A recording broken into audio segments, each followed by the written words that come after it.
morning students, this is Monica and you are attending the online class of economics। कल के class में हमने पढ़ा था कंज्यूमर बजट के बारे में और बजट सेट क्या होता है, इस बारे में हमने थोड़ी क्लास में डिस्कशन की थी। आज का जो हमारा टॉपिक है वो है बजट लाइन, कि बजट लाइन क्या होती है और ये कैसे ड्रॉ होती है। आज की क्लास में हम ये डिस्कस करने वाले हैं। देखिए, जो हमारी बजट लाइन होती है इसे क्या बोल देते हैं, प्राइस लाइन भी बोल देते हैं। हमने कल की क्लास में डिस्कस किया था, थोड़ा ओवरव्यू दोबारा से दे रही हूँ कि जो हमारे कंज्यूमर की इनकम है, जो हमने बजट में डिसाइड किया कि जो कंज्यूमर का बजट है वो कितना है, ₹60, और जो गुड 1 पे वो प्राइस पे करने वाला है वो क्या है, ₹2, और जो गुड 2 पे प्राइस पे करने वाला है वो क्या है, ₹1। ठीक है, अगर वो सारी की सारी इनकम जो ₹60 है, अगर वो गुड 1 पे स्पेंड करेगा तो 60 डिवाइडेड बाई 2 क्या हो जाएगा, उसको 30 यूनिट्स परचेज वो कर पाएगा। और गुड 2 पे अगर सारी की सारी इनकम वो स्पेंड करता है तो 60 डिवाइडेड बाई 1 वो कितने यूनिट्स परचेज कर पाएगा, 60 के 60 यूनिट्स। ठीक है, तो इसी बेसिस पे अब हमारी प्राइस लाइन या फिर बजट लाइन ड्रॉ होगी। अब यहाँ पे देखिए, हमने वाई एक्सिस पे गुड 2 के फिगर्स ले लिए और एक्स एक्सिस पे हमने गुड 1 के फिगर्स ले लिए। अब देखो, कल वाला जो बजट हमने सेट बनाया था उसी बेसिस पे हम फिगर्स ड्रॉ कर लेते हैं। फिगर्स जो हमने ली थी बजट सेट में उसी के बेसिस पे हम डायग्राम ड्रॉ कर लेंगे। जैसे हमारे यहाँ पे क्या था, गुड 1 के सबसे पहले कितने यूनिट्स हैं, 0 यूनिट्स हैं, और उस टाइम पे गुड 2 के 60 हैं। ऐसे ही जब गुड 1 के 10 यूनिट्स हैं तो इसके कितने हैं, 40, और गुड 1 के जब 20 हैं तो गुड 2 के भी कितने हैं, 20। ठीक है, और गुड 1 के जब क्या है, 30 हैं तो गुड 2 के कितने हैं, 0, मतलब यहाँ पे।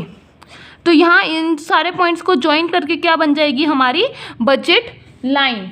इस लाइन को क्या बोलेंगे हम, बजट लाइन या फिर प्राइस लाइन।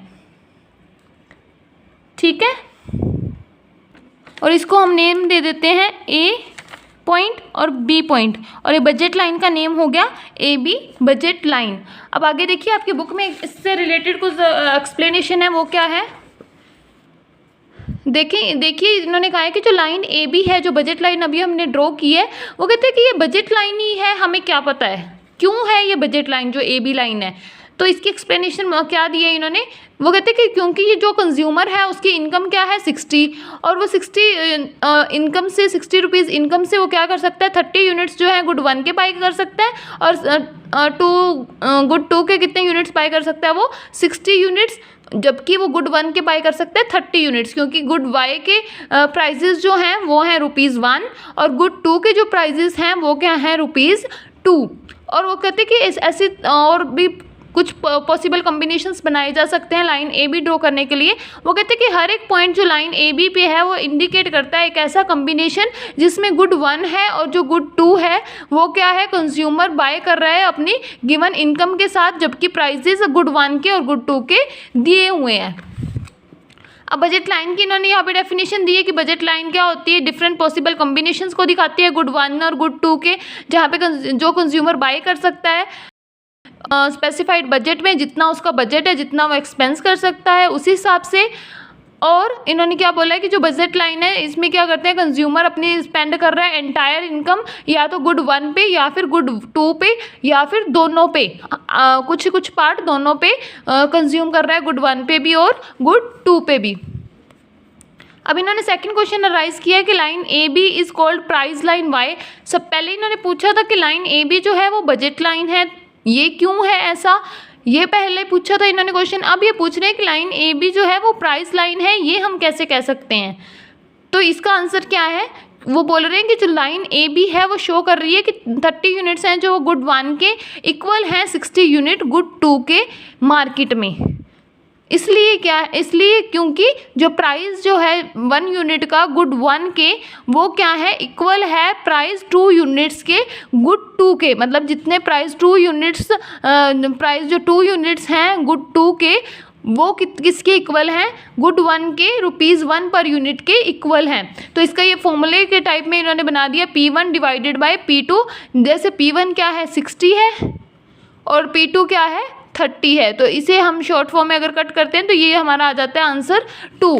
तो कहते हैं कि जो प्राइस लाइन शो कर रही है वो रेशियो शो कर रही है गुड 1 और गुड 2 के बीच में, और ये शो करता है कि अगर हम 2 यूनिट गुड 2 के सेक्रीफाइस करते हैं 1 यूनिट गुड 1 का लेने के लिए, तो ये चीज़ें किस में शो होती हैं, प्राइस लाइन में, इसलिए इसको प्राइस लाइन कहा गया है। नेक्स्ट जो हमारा टॉपिक है budget line and attainable and non attainable combinations. Budget line और अटेनेबल और नॉन अटेनेबल कम्बिनेशंस कौन से होते हैं वो इन्होंने एक्सप्लेन किए हैं।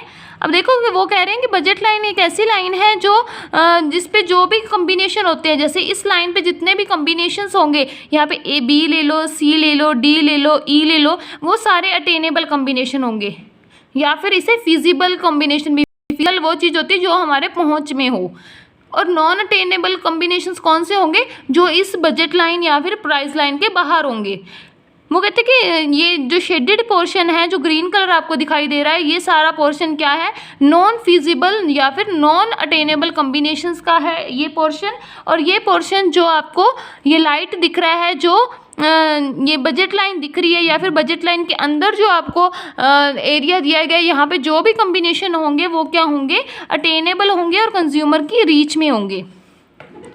आगे वो कह रहे हैं कि जो कंज्यूमर है वो बजट लाइन के बियॉन्ड जा सकता है। वो कहते हैं कि नहीं, क्योंकि बजट और प्राइसेस जो हमारे गुड 1 के और गुड 2 के दिए हुए हैं, इस पॉइंट के बाहर क्या है, बजट लाइन के पॉइंट के बाहर जो हमारे सारे नॉन अटेनेबल कम्बिनेशन है और नॉन फिजिबल कम्बिनेशन है, और वहाँ तक पहुँच पाना एक कंज्यूमर के लिए डिफ़िकल्ट होता है, क्योंकि उसका बजट उसको उतना एक्सपेंडिचर करने का अलो नहीं करता है। नेक्स्ट क्या दिया इन्होंने कि कंज्यूमर है वो क्या करता है, सिर्फ वही कम्बिनेशन बाय करने को अफोर्ड कर सकता है जो उसकी बजट लाइन में शो होते हैं। जैसे ए बी लाइन जो कम्बिनेशन दिखा रही है, सिर्फ वही जो कम्बिनेशन है वो जो कंज्यूमर परचेज कर पाएगा। जो ये रीज़न इन्होंने दिया हुआ है, फिजिबल रीज़न जो इन्होंने हमारे डायग्राम में दिखाया है, सिर्फ वही रीज़न में जो पॉइंट लाई करेगा या जो कम्बिनेशन लाई करेगा वही कंज्यूमर परचेज कर सकता है। कंज्यूमर अफोर्ड नहीं कर सकता उन कॉम्बिनेशंस को जो बियॉन्ड मतलब जो दूर हैं बजट लाइन से, और इन रीजन को बोला जाता है नॉन फिजिबल रीजन। तो यहाँ तक आपका टॉपिक ये कंप्लीट हो गया है, तो आप यहाँ पे अपना रिवाइज कर लेना अच्छे से, ताकि आपको नेक्स्ट टॉपिक भी अच्छे से समझ आ सके। Thank you so very much.